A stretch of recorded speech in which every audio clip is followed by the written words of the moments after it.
Olá a todos da Rede Inspire, sejam muito bem-vindos a este momento de partilha da palavra. Eu gostaria de partilhar com todos vocês um texto que se encontra em João capítulo 21.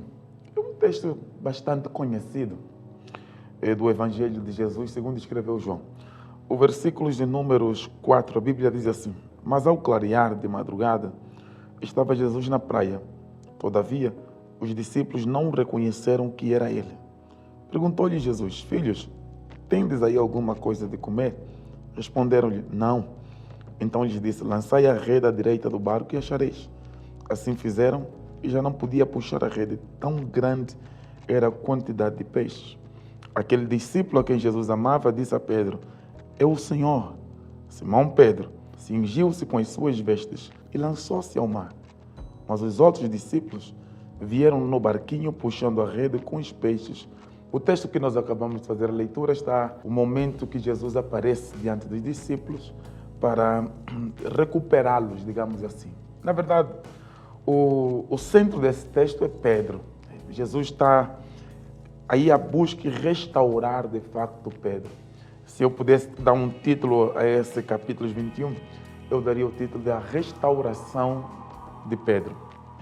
Jesus teve todo o cuidado de escolher os seus discípulos. Em Marcos capítulo 2, a Bíblia diz que Jesus foi até o monte, levou os seus discípulos, escolheu quais dos discípulos haviam de caminhar com ele. Este processo de escolha de Jesus Cristo de discípulos nos mostra a preocupação que Jesus Cristo tem com a qualidade dos seus discípulos. Ele tinha várias opções, mas ele decidiu escolher 12. Os 12 que ele escolheu são aqueles que ele compreendeu que tinham a qualidade e que tinham um nível para conseguir corresponder com as suas responsabilidades, os seus compromissos. E um deles nos chama à vista, Pedro. É engraçado que quando Jesus começou a correr atrás de Pedro, Pedro não estava nem interessado em fazer parte da equipa de Jesus. Lá em João capítulo números 1, a Bíblia Sagrada diz que quando Jesus apareceu para Pedro, por exemplo, onde João estava a batizar, Pedro ouviu Jesus falando acerca dele e ele simplesmente foi-se embora. Ele não ficou aí para caminhar com Jesus. Versículos 40. Era André, o irmão de Simão Pedro, um dos dois que tinham ouvido o testemunho de João e seguido Jesus. E ele achou primeiro o seu próprio irmão Simão, a quem disse: Achamos o Messias, que quer dizer Cristo, e o levou a Jesus. Olhando Jesus para ele, disse: Pois o Simão, o filho de João, e tu serás chamado Cefas, que quer dizer Pedro. Repara, Jesus conheceu Pedro, olhou para Pedro, falou do passado de Pedro, falou do futuro de Pedro. Ele disse: Tu és Simão, apontando no nome que ele tinha, e aqui nós entendemos isso como um passado. E falou também do futuro, daquilo que Pedro se tornaria. Não se chamarás mais Simão, chamarás Pedro. Jesus pega em Pedro e está a dizer para ele que aquilo que eu vou fazer consigo, que vou fazer na sua vida, será tão grande, tão poderoso, não necessariamente com essas palavras, é claro, mas ele aponta que ele tem um futuro. Pedro ouviu aquele momento que Jesus Cristo disse que não chamarás mais Pedro e ele simplesmente ignorou. A vida de Pedro continuou. Pedro não começou a seguir a Jesus Cristo. O segundo momento que o Senhor vai encontrar Jesus, ou melhor, porque Pedro, vai ser na casa dele. A Bíblia diz que a sogra de Pedro fica doente. Jesus decide ir para a casa de Pedro. Ele cura a sogra de Pedro. Mesmo Pedro vendo aquelas maravilhas, ele não seguiu a Jesus Cristo. O terceiro momento que Jesus vai se encontrar com Pedro está registrado em Lucas capítulo 4. A Bíblia Sagrada diz que quando Jesus chega na praia, estão os discípulos, ou melhor, Pedro, André, João e Tiago, às margens do mar. Uma noite cansativa, uma noite que não tiveram resultados nenhuns. E a Bíblia diz que nessa altura, Jesus Cristo disse para eles que eu gostaria que você colocasse o barco no mar alto. Lembrando, claro, que Jesus escolheu subir no barco de Pedro de propósito. Repara a diligência que tem Jesus para escolher os seus discípulos, para treinar os seus discípulos, a paciência que tem Jesus. Ele encontrou Pedro lá no capítulo 1 do livro de João, falou do passado, do futuro de Pedro. Isso não mexeu com Pedro. Ele encontrou Pedro na casa, foi com Pedro na casa dele, a sogra de Pedro estava doente, curou a sogra de Pedro. Isso não fez diferença nenhuma em Pedro. Mas a paciência de Jesus, a diligência de Jesus, porque essa paciência de Jesus é a compreensão de que se eu tiver discípulos com altíssima qualidade, se eu for desprender, digamos assim, destravar o talento que esse Pedro tem, o que é que Jesus Cristo viu em Pedro? O que muita gente certamente não veria. Então, Jesus Cristo nos aponta a qualidade de um líder que consegue identificar nos seus discípulos a ferramenta, um instrumento para conseguir alcançar os seus objetivos. E a questão é quantos líderes eles estão despreocupados com os talentos, com o talento, ou o dom, a capacidade, o ministério dos seus discípulos. Se Jesus fosse impaciente, ele teria desistido de Pedro. Mas ele quer Pedro, porque ele compreende o que Pedro carrega. Ele compreende quem é Pedro, de facto, espiritualmente falando. Bom, esses dois momentos não foram possíveis. E a Bíblia diz que o Senhor vai se encontrar com ele nesse terceiro momento, quando eles vão para o mar alto. E Jesus diz, lança a rede. E ele disse, Pedro disse, Senhor, eu estive aqui a noite inteira, eu lancei a rede no mar, e ele não me deu peixe nenhum. Mas, todavia, sobre a tua palavra eu lançarei a rede. A Bíblia diz que ele fazendo isso, o barco encheu tanto que quase que ia a pique. E eu gosto desse quase que ia a pique. Repare que o barco está quase naufragando, e a razão pela qual o barco está quase naufragando não é porque ele tem furos, tem buracos, e que a água está a entrar nele. Não. A razão que faz esse barco naufragar não é porque tem uma grande tempestade. Nós vimos, por exemplo, em capítulo 6 do livro de João, uma grande tempestade. Nós vimos no capítulo números 11 ou 14 do livro de Mateus, uma grande tempestade. Ou seja, não é grande tempestade que está a ameaçar o barco. Isso quer dizer, não é problemas externos que está a ameaçar o barco naufragar. O que está a ameaçar o barco naufragar é o facto deles pescarem tanto e colocarem um peixe dentro do barco. E o barco, de tão pesado que estava, ele quase que não suportava mais. Mas a Bíblia tem uma palavra linda em relação a isso, lá em Lucas capítulo 5 melhor. É que o barco quase que ia a pique. E o que fazia o barco estar quase a ir a pique? Por causa daquilo que o barco carregava. Você percebe aqui que o peso daquilo que carregava é que estava a fazer com que o barco quase que ia a pique.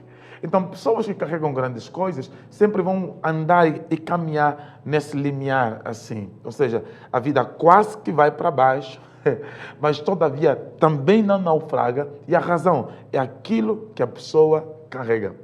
Outra coisa que chama uma atenção é essa quase, ou seja, quase não vai ser destruído, não vai cair, não vai naufragar. E a razão pela qual não vai naufragar já não é nem tanto por causa do peso, é por causa daquele que está dentro do barco.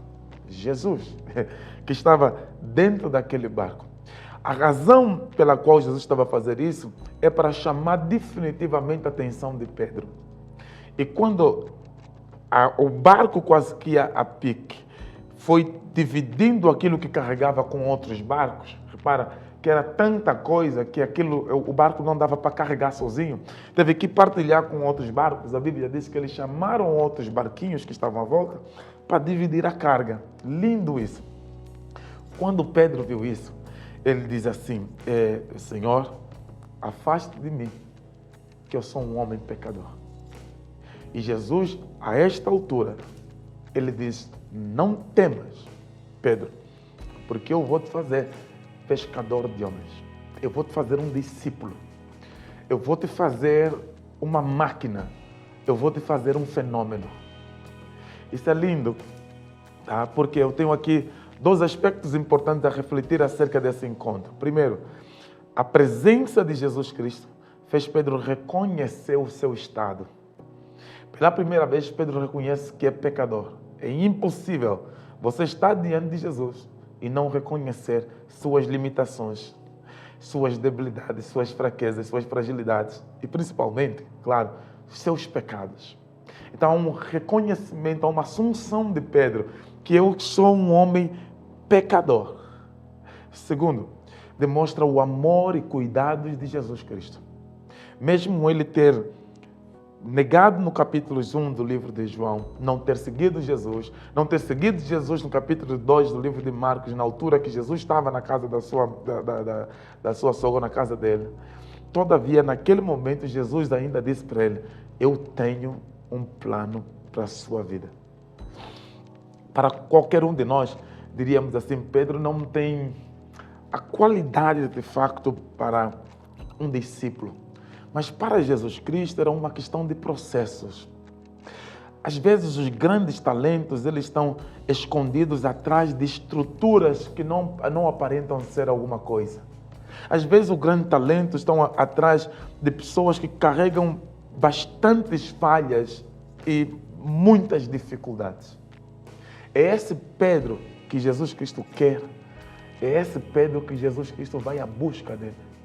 Agora, anota isso. Jesus Cristo disse: eu vou te fazer pescador de homens. Escute, discípulos não nascem prontos. Discípulos se fazem. Discípulos não vêm com todo instrumento e todas as ferramentas. É necessário treinar discípulos. Jesus Cristo disse para ele: eu vou te fazer. Eu vou te treinar. O tempo vai passar, eu vou caminhar consigo anos, mas eu vou te fazer pescador de homens. Se você, enquanto líder, enquanto pastor, não aprender a fazer seus discípulos, eles nunca serão feitos. Se a pessoa não for intencional na hora de fazer discípulos, se a pessoa não construir a ideia, a cultura de fazer discípulos, não se fazem discípulos.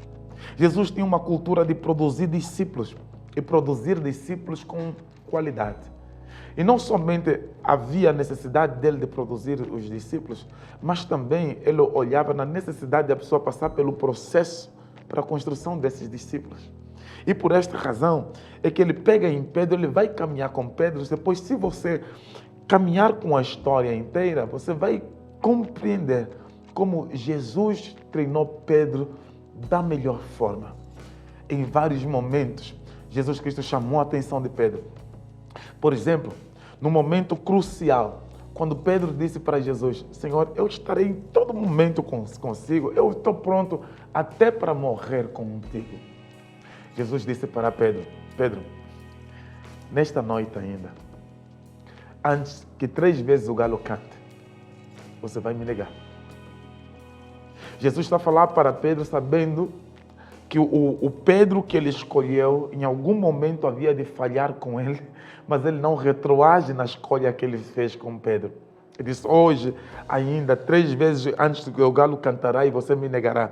E a Bíblia diz que o próprio Pedro, ele disse: Senhor, jamais. O Senhor vai avisar para Pedro que é necessário 2 elementos importantes para se manter na qualidade de um discípulo que Jesus espera. Jesus disse para ele: vigiai e orai, para que você possa permanecer, para que você não caia, para que você continue olhando para o foco. É necessário vigiar e orar. Por que vigiar? Veja como o Senhor constrói: vigiai e orai. Porque quem não vigia não ora. Antes mesmo da pessoa se propor a orar, ele necessita de vigiar, porque os ataques do inimigo são tão grandes. Coloca distração à nossa volta. Coloca algumas más influências, sementes de mais influência à nossa volta, que nos distanciam da oração. O cansaço do servir, das pressões psicológicas, acabam por nos colocar muitas vezes distante da oração. Então o Senhor diz que é necessário construir um sistema que lhe faça ficar firme. Vigiai e orai. Se você quer vencer o inimigo, Pedro, vigiai e orai. Se você quer permanecer no caminho que eu lhe coloquei, vigiai e orai. E a Bíblia Sagrada diz que Pedro, infelizmente o discípulo, o Pedro, acabou por falhar com o mestre. E é lindo como Jesus sabe lidar com os seus discípulos. Como um líder conseguiria lidar com 3 elementos dessa natureza na sua equipe? Jesus Cristo tem 12, mas dentro desses 12, ele tem um que o negou, outro que o traiu e o outro que duvidou dele. Fazem parte da mesma equipe. Como um líder entre os 12 vai conseguir lidar com esses três ventos, digamos assim?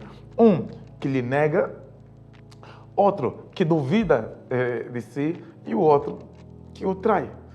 Mas Jesus conseguiu segurar a sua organização, mesmo com esse nível dos seus discípulos. E compreendendo que os seus discípulos, embora tenham falhado de facto, isso não os torna inútil para que eles possam continuar a servir.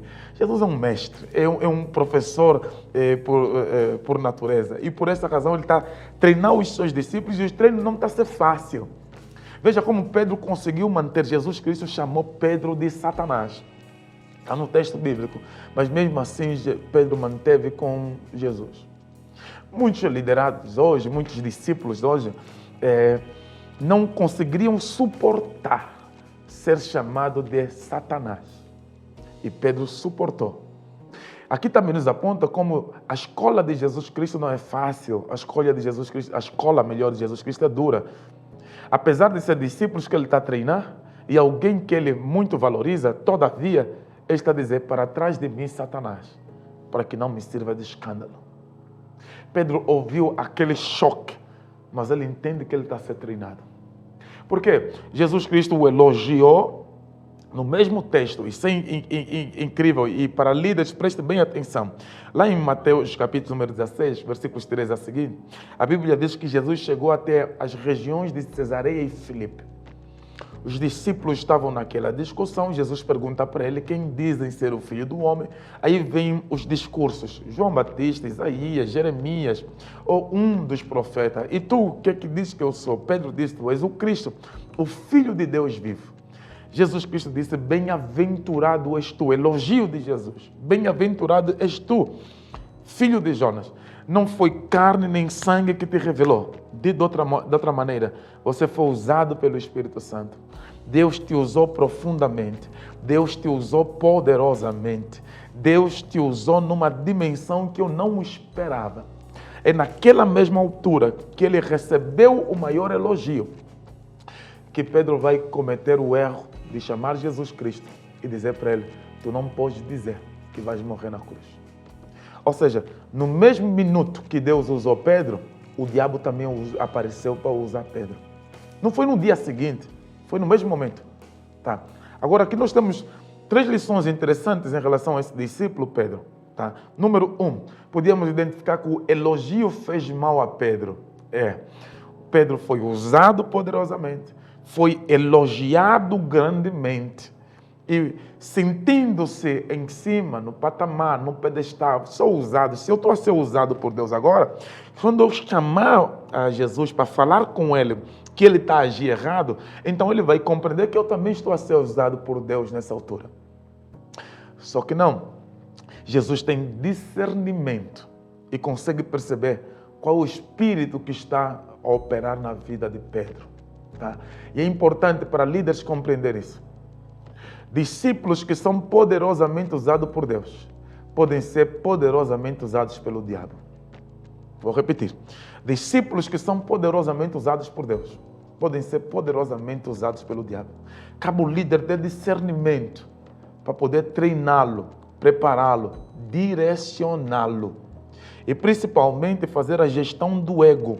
Discípulos tendem a permitir que o ego suba por causa da instrumentalidade que eles são diante de Deus. Só que ele tem um mestre, ele tem um líder, Pedro, que não terá paciência nenhuma para lhe passar a mão na cabeça. Ele vai ser incisivo, vai dizer: diabo, para trás de mim. Quem está a te usar é o diabo, para trás de mim, Satanás, para que não me sirva de escândalo. Graças a Deus que o Senhor corrigiu a Pedro. Agora, é importante que você anote isso aí, eu estou já terminando.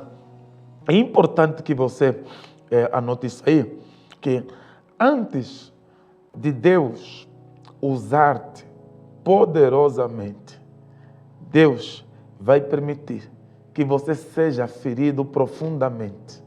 Antes de ser usado poderosamente, você será ferido profundamente.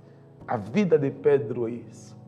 E a Bíblia Sagrada mostra agora como Pedro estava completamente desanimado. O discípulo Pedro estava completamente desanimado. E chegamos no capítulo 21. Jesus aparece. No capítulo 21, já tinha aparecido várias vezes para os discípulos. Mas eu penso que Jesus percebeu como Pedro estava desanimado. Então, quando ele chega no capítulo 21, ele diz, lança a rede do lado direito. Ele lança a rede do lado direito. João olha e percebe, tem alguma coisa aqui estranha.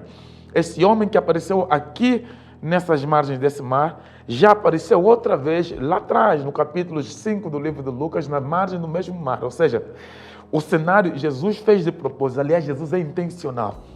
A Bíblia diz em Filipenses capítulo 2, versículo 5, de sorte que haja o mesmo sentimento que houve na pessoa de Cristo, que sendo em forma de Deus, não teve usurpação de ser igual a Deus. Então Jesus teve intenção em vir aqui para a terra entregar sua vida por nós. E Jesus faz tudo intencionalmente. O cenário que está preparado aí na praia foi feito por Jesus de forma intencional. O espaço que Jesus quer restaurar Pedro é o espaço que ele chamou Pedro. Aonde Pedro disse que eu vou te seguir, ele disse eu vou te fazer pescador de homens, é o mesmo espaço onde Jesus aparece para restaurar a vida de Pedro. E mais do que isso, o cenário que Pedro negou a Jesus, uma fogueira ao lado, ele se aquecendo na fogueira, quando aparece aquela mulher para perguntar se ele era um deles, é o mesmo cenário que Jesus prepara. Jesus coloca a fogueira aí, o cenário da chamada dele, o cenário da negação dele, e Jesus chama Pedro e pergunta para ele, Pedro, tu me amas? Que cenário lindo que Jesus montou. E Pedro diz, Senhor, tu sabes. E a resposta do Senhor, então apacenta os meus cordeirinhos. Dito de uma outra forma, eu não abri mão de ti, eu não me esqueci de ti. E eu vim para lhe dizer que você tem responsabilidade de pastorear o meu rebanho. Você negou-me 3 vezes, agora você está a afirmar 3 vezes quem eu sou. A tua experiência te fez se tornar um excelente discípulo. O que você enfrentou fez com que você fosse ou chegasse até o ponto de ser um discípulo a quem pode ser confiado. Paulo, escrevendo para Timóteo, ele disse que quando você chamar alguém para a obra, Timóteo, primeiro eles sejam provados, só depois é que sejam colocados na obra. Paulo aprendeu com Jesus. O discípulo Pedro foi provado. E agora ele vem, restaura Pedro, ele dá responsabilidade. Que o Senhor Jesus lhe ajude a escolher os seus discípulos e a colocá-los nos ministérios certos, nos locais certos, para que sejam uma bênção para a sua vida. Jesus Cristo disse para Pedro, eu te farei pescador de homens. No dia do Pentecostes, o pescador de homens mostrou a que veio. A Bíblia diz, aproximadamente 3.000 almas converteram-se para Jesus pela pregação de Pedro. Um discípulo treinado de qualidade, ele produz resultados dignos de honras e glórias ao nome do Senhor Jesus. Deus te abençoe.